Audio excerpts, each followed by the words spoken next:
Baha na naman sa ilang lugar sa Metro Manila dahil sa bagyong Isang. Matinding traffic din ang nararanasan ngayong Biyernes at live mula sa EDSA Reliance. Nasa frontline na balitang yan, Gerard de la Peña. Gerard, bumper to bumper pa rin ba ang traffic dyan? Bok Cheryl, halos walang tigil nga yung pag-uulan na naranasan natin ngayong buong maghapon. At syempre kakambal ng pag-ulan ay ang matinding traffic. Kaya kung nakikita nyo dito sa aking likuran ay halos walang galawan na mga sasakyan dito sa northbound lane ng EDSA Reliance. At dahil nga may pag-uulan ay syempre merong baha. At yun na nga, baha na nga sa maraming lugar na nadaanan natin kanina. Isa-isang isinakay sa truck ng Philippine Air Force ang mga estudyante ng Villamor Air Base Elementary School sa Pasay. Stranded sila sa baha dahil walang patid ang ulan. Ang ibang estudyante naman, isinakay na sa rubber boat. Ayon sa barangay, mababa ang kanilang lugar kaya mabilis silang bahain. Dumaragdag pa raw kapag umapaw na ang kalapit na creek.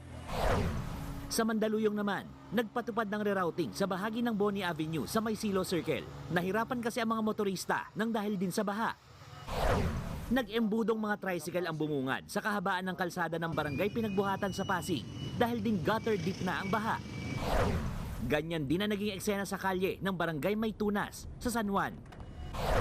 Dahil kakambal ng ulan ng baha at traffic, napuno ng sasakyan ang northbound lane ng South Luzon Expressway o SLEX sa bahagi ng Nichols Exit.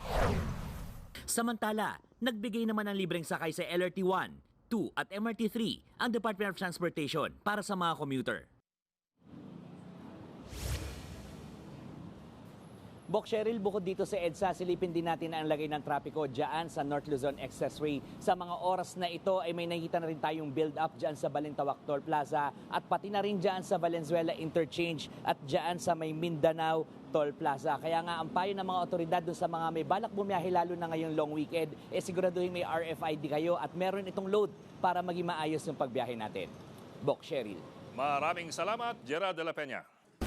Mga kapatid, Julius Babaw po.